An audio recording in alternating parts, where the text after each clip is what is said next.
तो फ्रेंड्स नमस्ते। तो स्वागत है आपका आज की क्लास के अंदर। इससे पिछली क्लास में हमने कॉमन बेस कॉन्फ़िगरेशन पढ़ लिया था। अब हम पढ़ेंगे इसका second part, common emitter configuration. तो हेडिंग डाल दीजिए, common emitter configuration.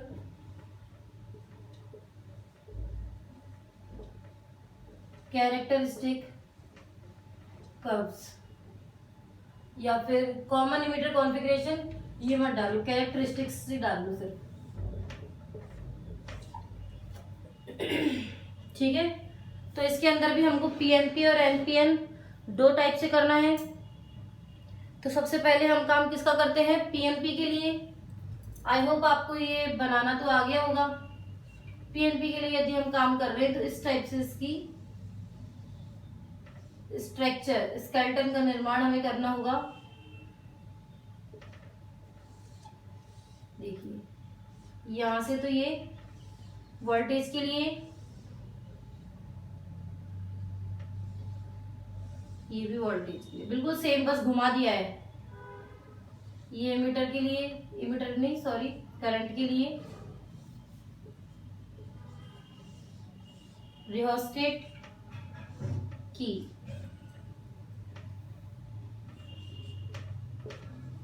Rheostat battery की। बनाओ, पहले इसको बनाओ, फिर फिलिंग करेंगे अभी इसकी।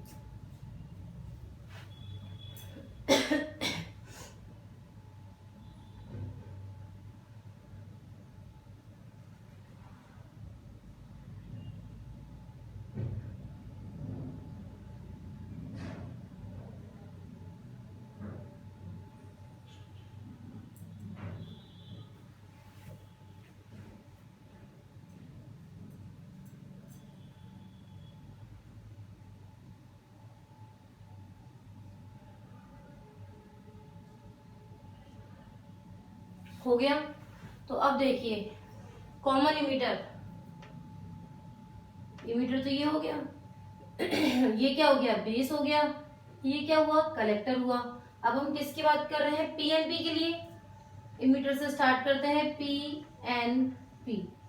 Current P to N flow होती है, मतलब कि इसके अंदर आई ई करंट अंदर आ रही है, तो आई बी बाहर जाएगी, आई सी भी बाहर जाएगी। ये जो होता है माइक्रो एम्पियर होता है। कॉमन इमीटर के लिए ये होता है माइक्रो। बेस करंट जो होती है वो हमेशा माइक्रो में होती है, ध्यान रहे। बेस की जो करंट होती है वो माइक्रो में होती है। इमीटर और कलेक्टर की जो करंट होती है वो मिली में होती है। ये माइक्रो में है, ये मिली एमीटर, ये मिली वोल्ट और ये वोल्ट। अब इन्हें प्लस माइनस करते हैं। करंट ऐसे जा रही है तो ये प्लस और ये माइनस, इधर से भी ऐसे जा रही है तो प्लस और ये माइनस। ठीक है, ये फॉरवर्ड वाइसिंग होनी चाहिए। फॉरवर्ड में क्या होता है, एन पार्ट नेगेटिव से और ये पॉजिटिव, नाम क्या हो गया, बी बी ई। ठीक है, ये रिवर्स वाइसिंग में करना है तो पी पार्ट नेगेटिव से, बाकी बचा पॉजिटिव से, बी सी ई। ये क्या हुआ, रियोस्टेट RH1, ये RH2। नेगेटिव पॉजिटिव तो negative positive negative positive negative positive. नाम क्या हुआ, बी बी बी। जो पहला वाला हिस्सा होता है बस उसी का डबल। इसमें भी negative positive negative positive negative positive. इसका नाम क्या हुआ, बी सी सी। ये K1 की और ये हो गया K2 की। प्रोसेस तो वही है, थोड़ा सा ही चेंज आया है इसके अंदर, और वो भी सिर्फ बीच वाले सर्किट के अंदर। तो फटाफट से इसको उतार लीजिए, फिल कर लीजिए इसको, इजी लगने लग जाएगा ये धीरे धीरे।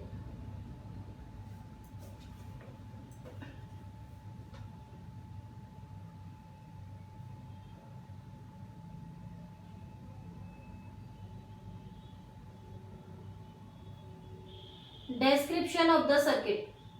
Description of the circuit. Here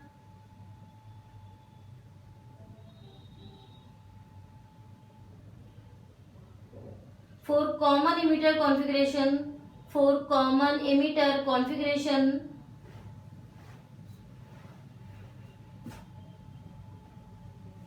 of PNP transistor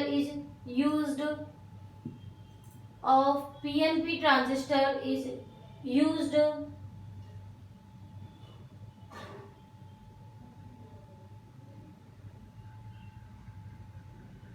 लिखिए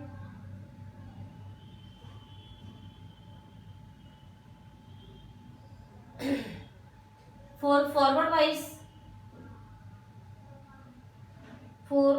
wise of primary circuit, for forward wise of primary circuit, base is connected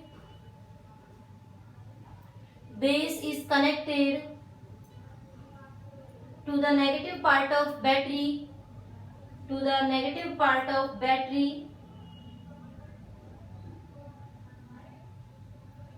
and the emitter is connected to the positive part of battery,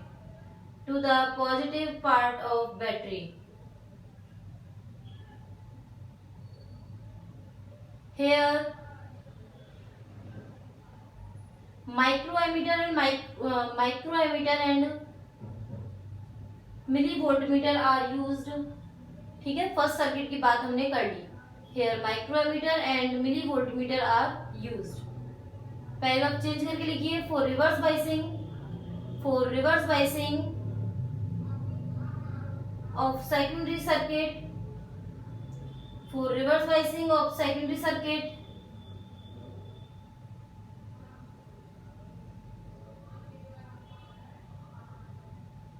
P part नहीं, collector is connected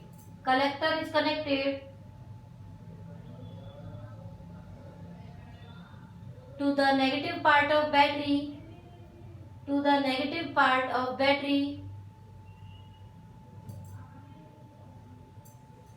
and emitter is connected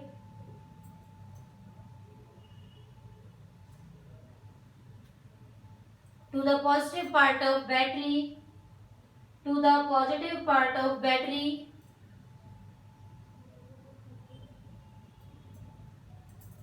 Here milliampere and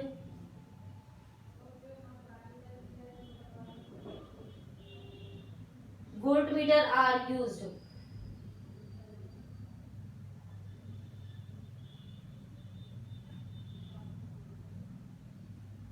heading डाल दीजिए वही input characteristic curves. क्या डालेगी? Input characteristic curve. अब आप जानते हो इनपुट कैरेक्टरिस्टिक कर्व क्या होता है? इनपुट करंट, इनपुट वोल्टेज के बीच में हमको ग्राफ बनाना है और हमें कांस्टेंट क्या रखना है? Output voltage. तो लिखिए the graph between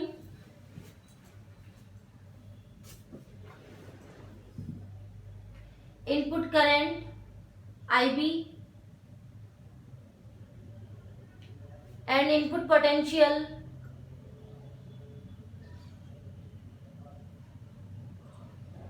VBE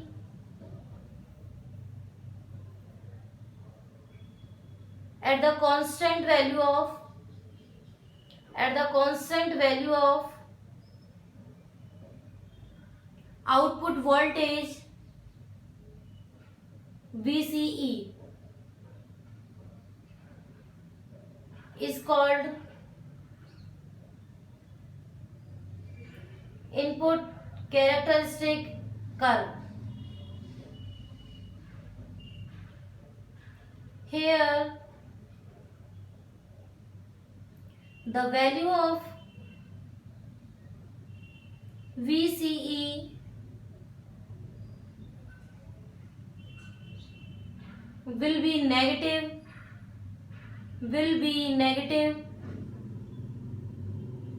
due to reverse biasing.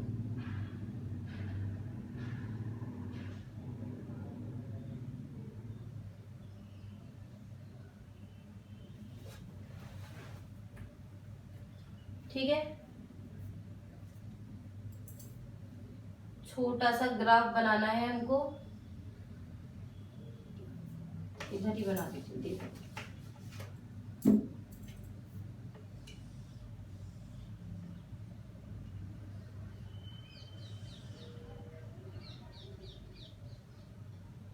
ये कौन सी होगी, IB, किसमें होगी ये, माइक्रो एम्पियर।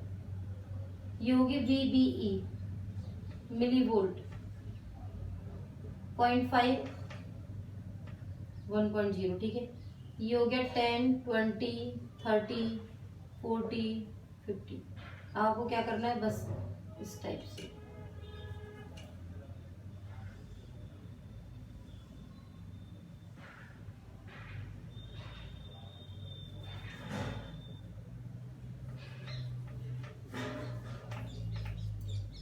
ये क्या होगा, VCE,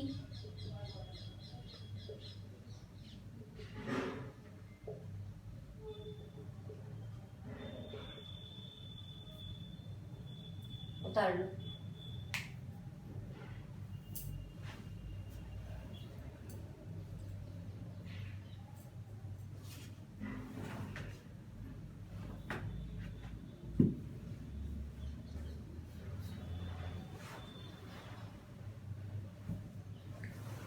फिर हेडिंग डाल दो input resistance,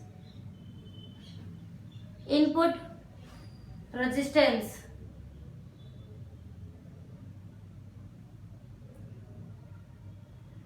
at a definite output voltage, at a definite output voltage,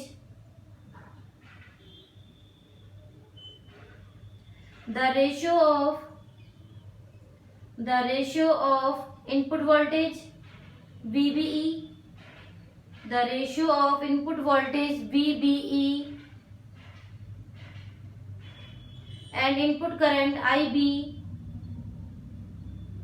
is called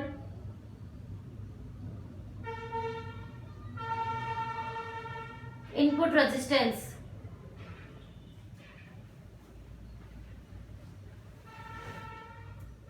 RI is equal to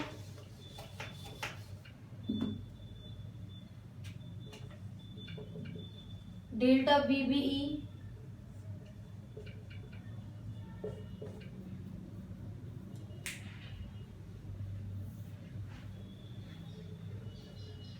अब हेडिंग चलेगी आउटपुट कैरेक्टरिस्टिक कर्व,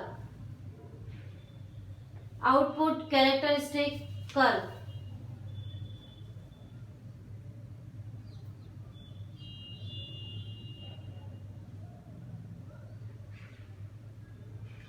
लिखिए the curve between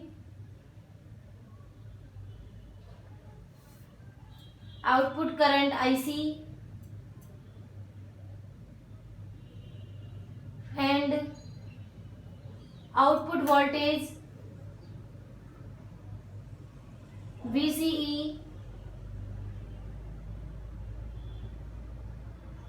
at constant input current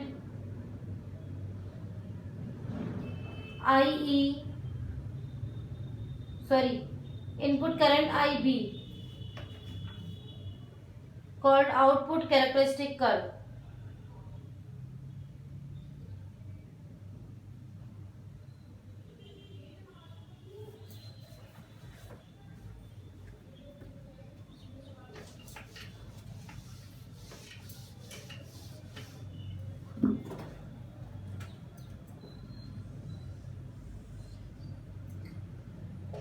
output current IC milliampere में और output voltage VCE volt, ठीक है। यहाँ पर ये 0 है, सारी वैल्यू ये वाली नेगेटिव में होंगी क्योंकि ये सारी फॉर्मूला इसी में है, ठीक है। इधर की भी सारी नेगेटिव में होंगी।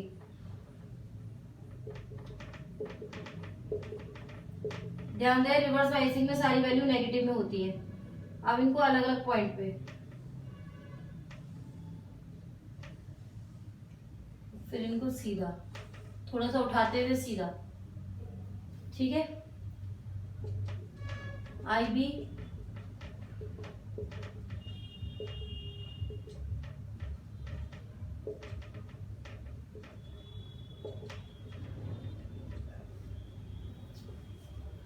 बनाओ।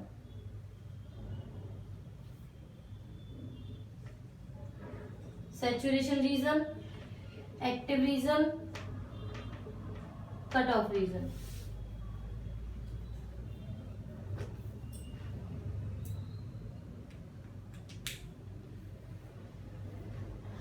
बना लो।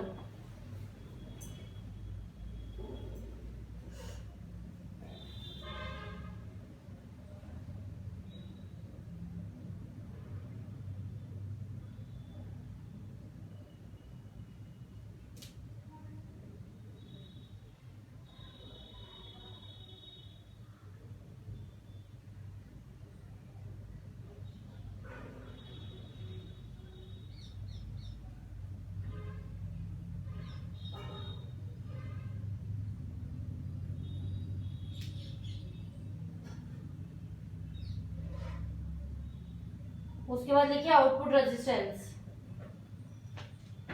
Output resistance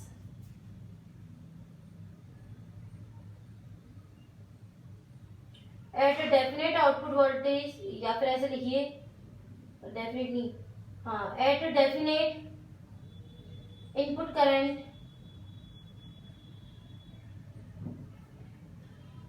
the ratio of output voltage VCE and output current IC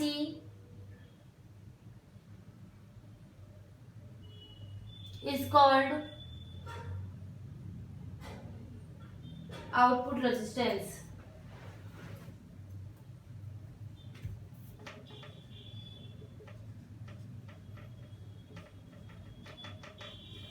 unit क्या होती है इनकी? ओम।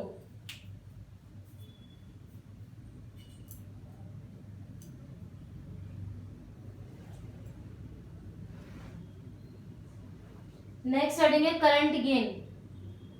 Current gain for common emitter configuration.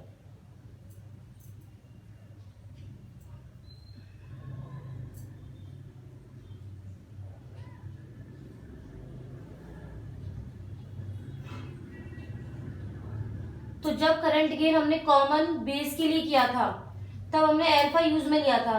तो जब कॉमन एमिटर के लिए हम यूज में लेंगे तो हम बीटा यूज में लेंगे। तो पहले डेफिनेशन लिखिए, the ratio of output current IC and output current IC and input current IB is called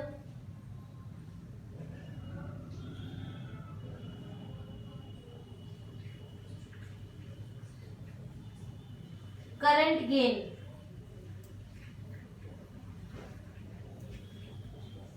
It is represented as beta।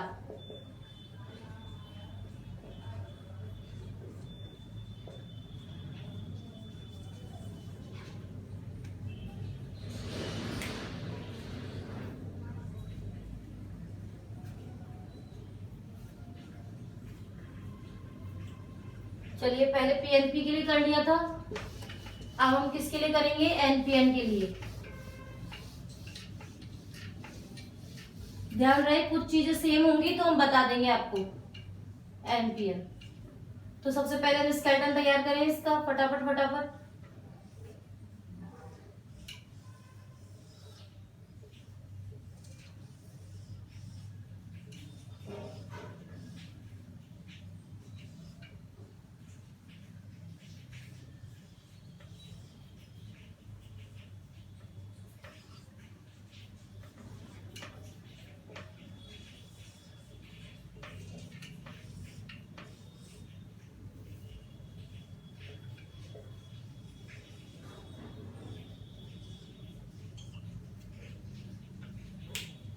Very simple skeleton है, फटाफट उतार लो इसको, फिर फिलिंग करेंगे इसके अंदर।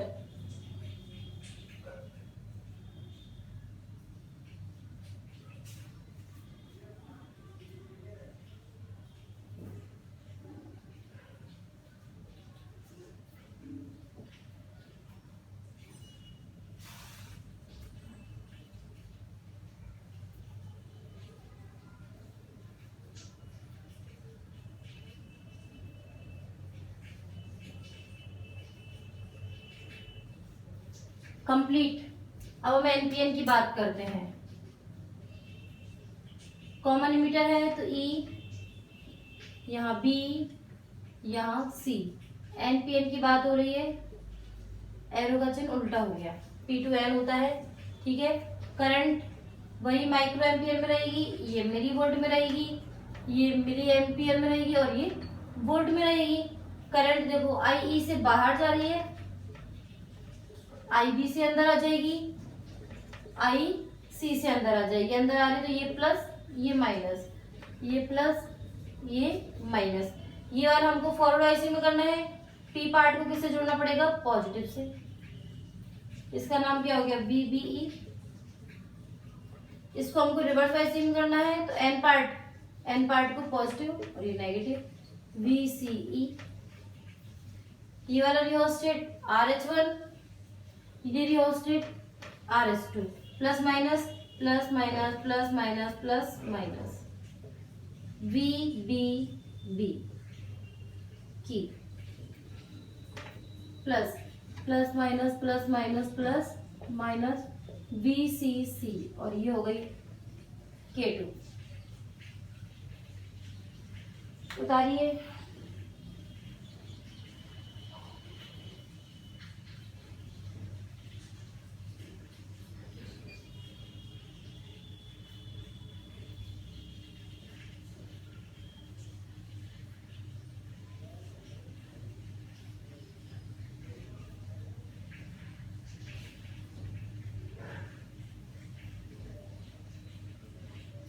हेडिंग डलेगी description of the circuit, description of the circuit.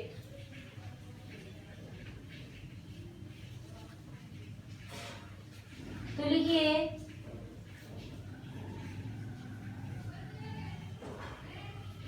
For the common emitter configuration, for the common emitter configuration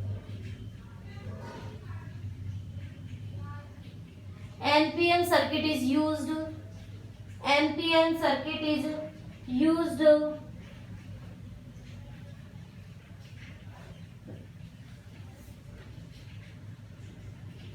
फिर लिखिए for forward biasing of primary circuit,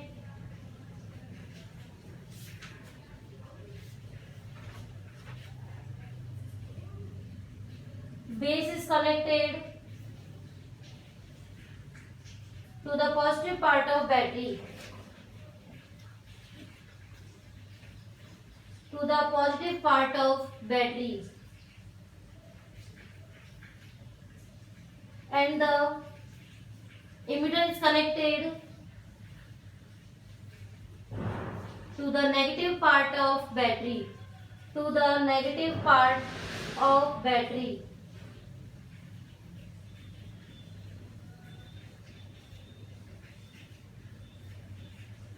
Okay, here microammeter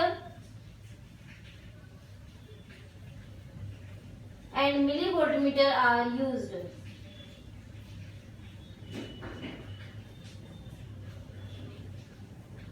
फिर लिखिए पैराग्राफ चेंज करके for reverse biasing of secondary circuit, for reverse biasing of secondary circuit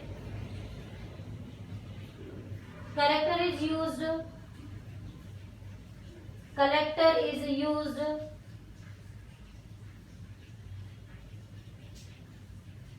collector is connected, collector is connected to the positive part of battery, to the positive part of battery, and emitter is connected, emitter is connected to the negative part of battery.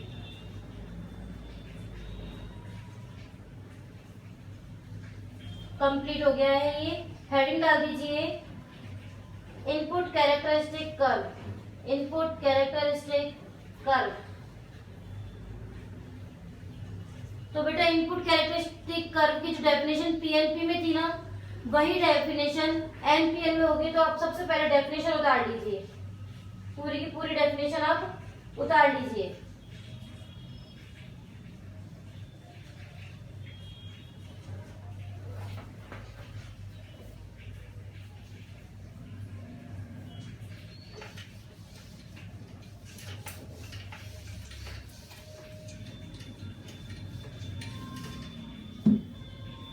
Definition उतारने के बाद जो graph बनेगा वो इस type से बनेगा,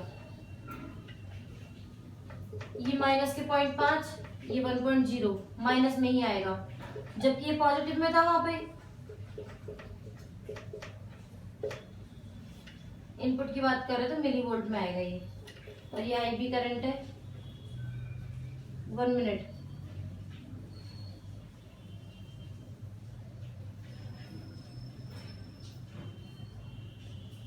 book में आपके में सब गलत दे रखा है, बुक के थ्रू मत चलना। बीबीई ये होगा और ये होगी आईबी माइक्रो एम्पियर में, ठीक है। तो ये बुक में मिस्टेक कर रखी है, कोई बात नहीं। कोई बच्चा कमेंट ना करे कि बुक में ये दे रखा है और आपने ये करा है, बुक का रॉन्ग है, ठीक है। हम किसको कांस्टेंट रखते हैं, वीसीई को। नेगेटिव था ना वहां पर, यहाँ पॉजिटिव हो गया, ये उतार लीजिए।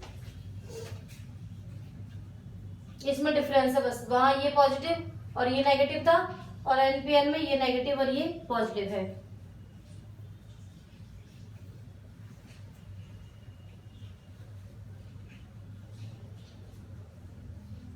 इनपुट रेजिस्टेंस भी उतार लीजिए फटाफट, सेम टू सेम है पीएनपी के जैसा।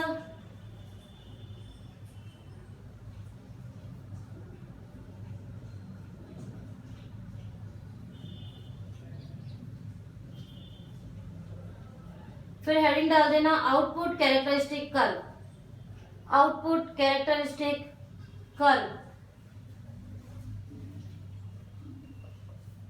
डेफिनेशन तो वही उतरेगी पीएनपी की तरह, तो उतार लीजिए।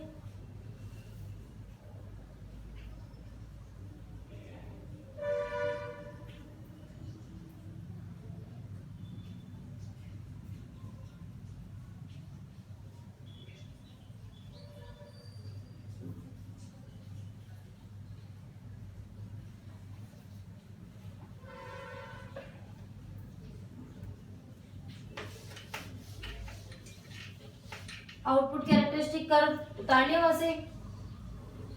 तो देखिए आउटपुट वाला आईसी करंट मिली एम्पियर में जो है, और आउटपुट वोल्टेज वीसीई जो कि वोल्ट में है।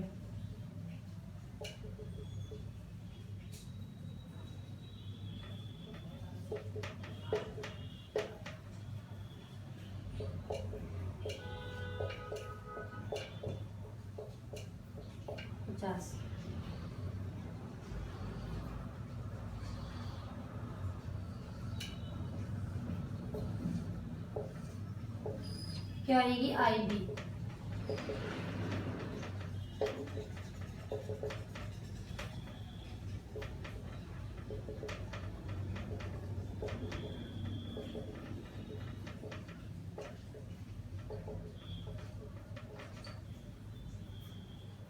लिख देना saturation region, active region, cut off reason.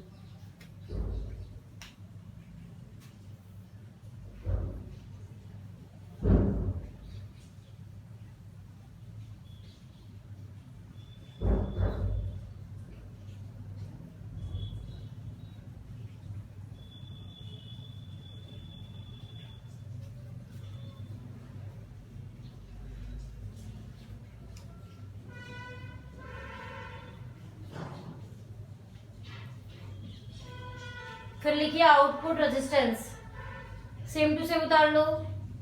Output resistance same to same उतार लो।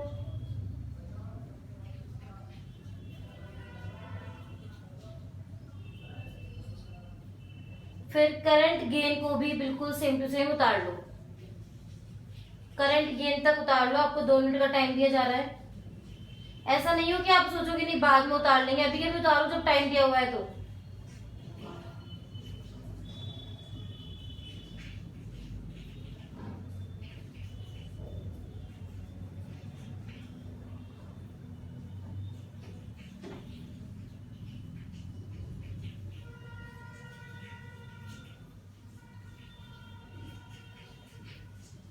अगली हेडिंग, ये तो कंप्लीट हो गया। Relation between alpha and beta.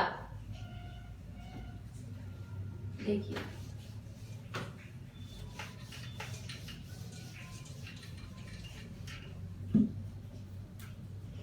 Heading डाल दीजिए,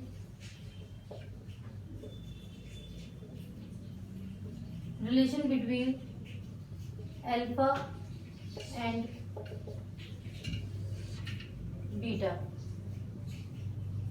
देखिए, वी नो दैट, सबसे पहले समझिए इसको, वी नो दैट अल्फा क्या होता है, delta I C upon delta I E, and beta क्या होता है, delta I C upon delta I B. But we also know that, क्या जानते हैं, जो आई ई करंट होती है वो आई बी करंट और आई सी करंट के इक्वल होती है, होती है नहीं होती है, होती है। अब लिखना है यहाँ पे divide del I C in all terms of equation third. Equation third है ना, इसकी सभी टर्म्स में डेल आई सी का हम डिवाइड कर देंगे, तो del I E upon del I C is equal to del I B upon del I C plus 1, I C में आई सी को डिवाइड किया। अब ये क्या होगा, I E upon I C 1 upon alpha, देखो ये आई सी अपॉन आई, ये I upon I C is equal to I B upon I C 1 upon beta plus 1, तो 1 अपॉन अल्फा क्या हुआ, 1 प्लस बीटा अपॉन बीटा, मतलब alpha क्या हो गया, बीटा अपॉन 1 प्लस बीटा। तो पहले तो ये उतारो,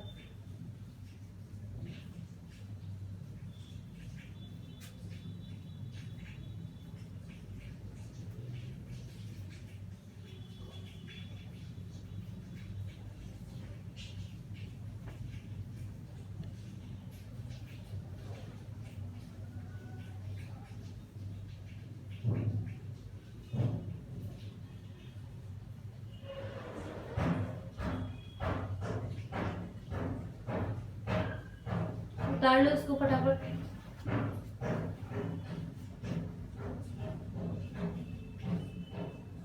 ये तो हमने बीटा के टर्म्स में अल्फा निकाल लिया,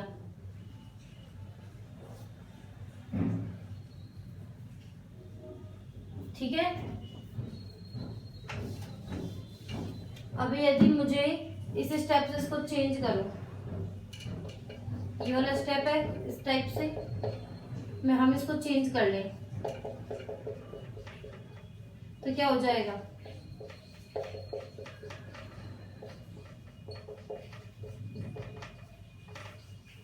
अल्फा की टर्म्स में बीटा आ जाएगा। उतार लो इसको भी,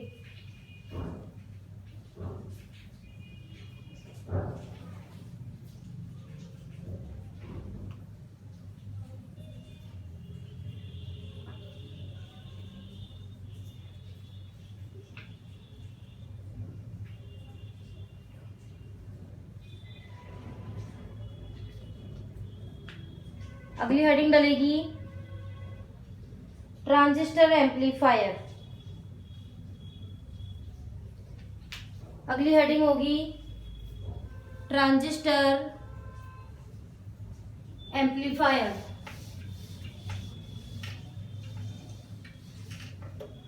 बच्चों दिमाग में आ रहा होगा कि मैम कॉमन कलेक्टर तो किया नहीं, बेटा उसको करेंगे लेकिन अभी अलग टाइप से होगा वो।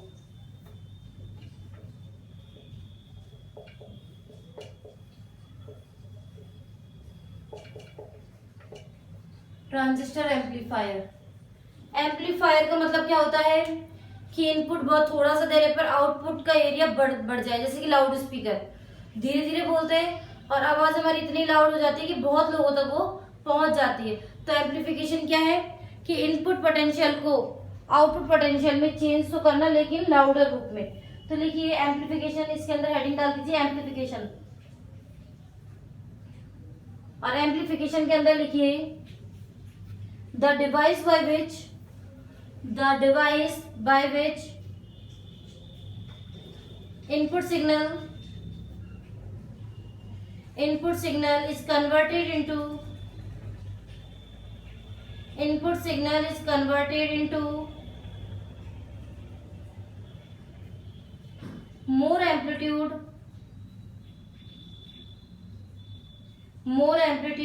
output signal is called amplifier.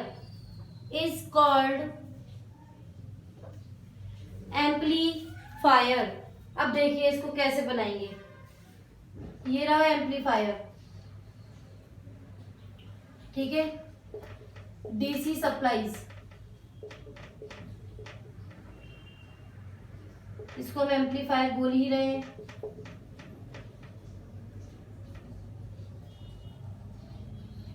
Input terminal,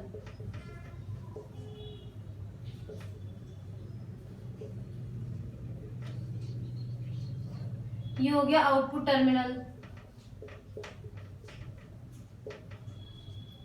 input current देखो हम बिल्कुल छोटा सा दे रहे हैं और आउटपुट हमें बहुत बड़ा मिल रहा है, तो इसको हम देखेंगे इनपुट सिग्नल।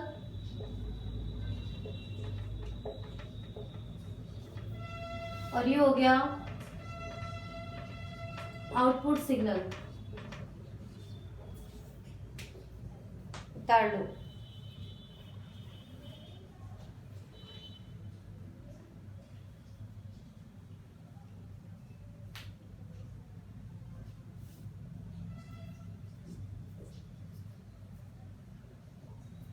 जो आपने अभी हेडिंग डाली थी ना एम्पलीफिकेशन में, द डिवाइस बाय विच, वो एम्पलीफायर है, वो एम्पलीफायर की हेडिंग है, एम्पलीफिकेशन नहीं। ये डेफिनेशन आपको तब लिखनी है जब कोई आपसे पूछे कि व्हाट इज द एम्पलीफायर। अब हेडिंग डालो amplification, the process by which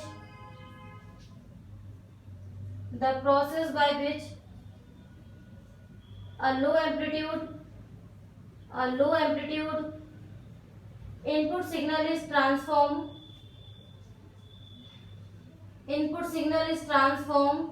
in high amplitude output signal is called amplification.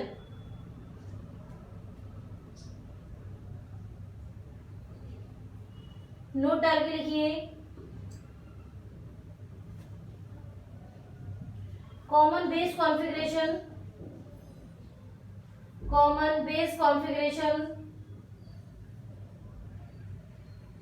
And common emitter configuration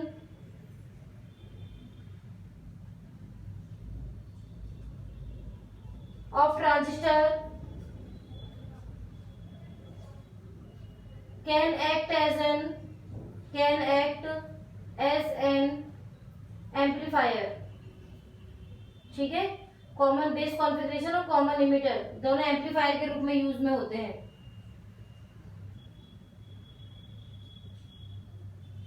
next heading amplification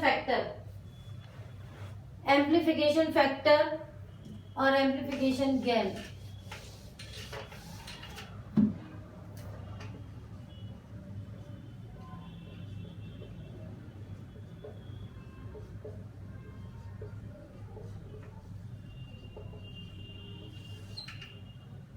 कि ये क्या होता है, जैसे करंट गेन था वैसे एम्पलीफिकेशन गेन है।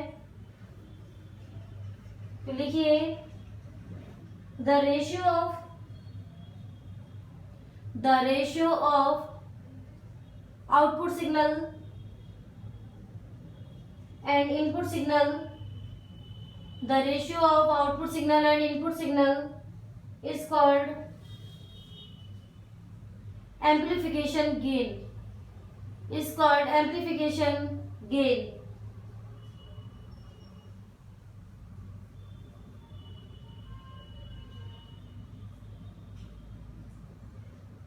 हेडिंग डाल दीजिए पहली, करंट एम्प्लीफिकेशन फैक्टर और current gain. Current amplification factor और current gain.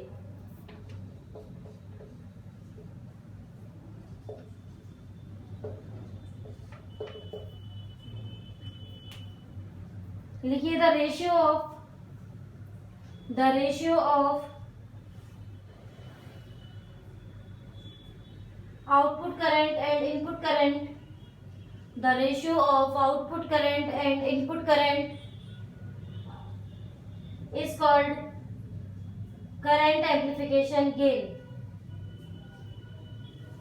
current amplification gain देखिए AI एम्प्लीफिकेशन करंट क्या होगा, output current upon input current.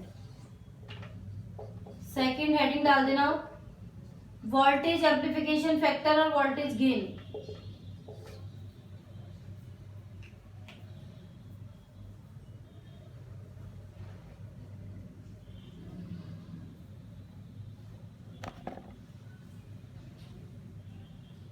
The ratio of output voltage, ये प्लस लिखो, the ratio of change in output potential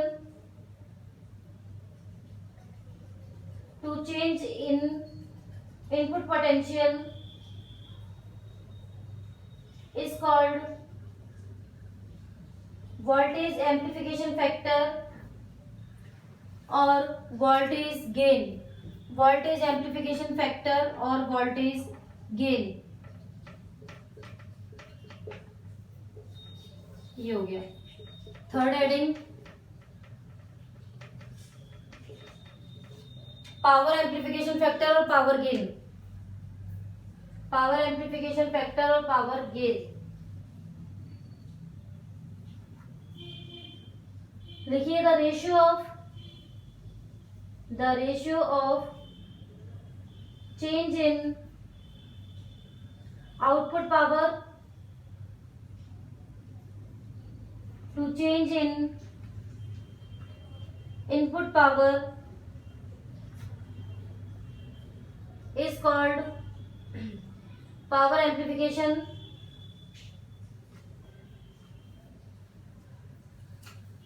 it is represented by AP।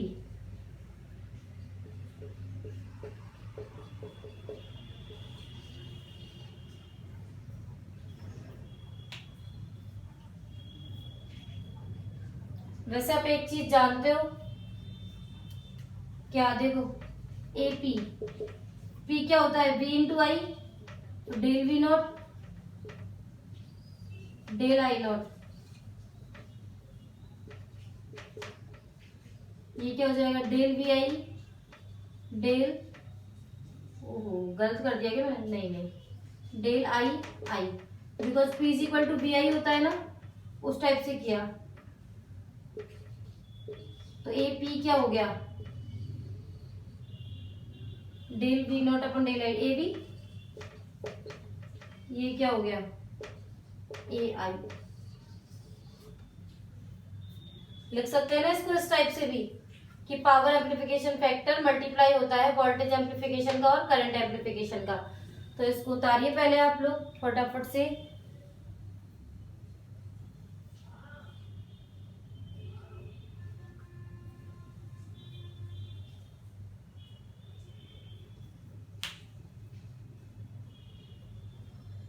तो ये जो work है आपका 2 डेज का है, आराम से आपको अगले दिन ही होमवर्क सेंड नहीं करना है, आराम से आप 2 दिन लेके होमवर्क सेंड कर सकते हो, लेकिन इसको बहुत क्लियरली कर लेना।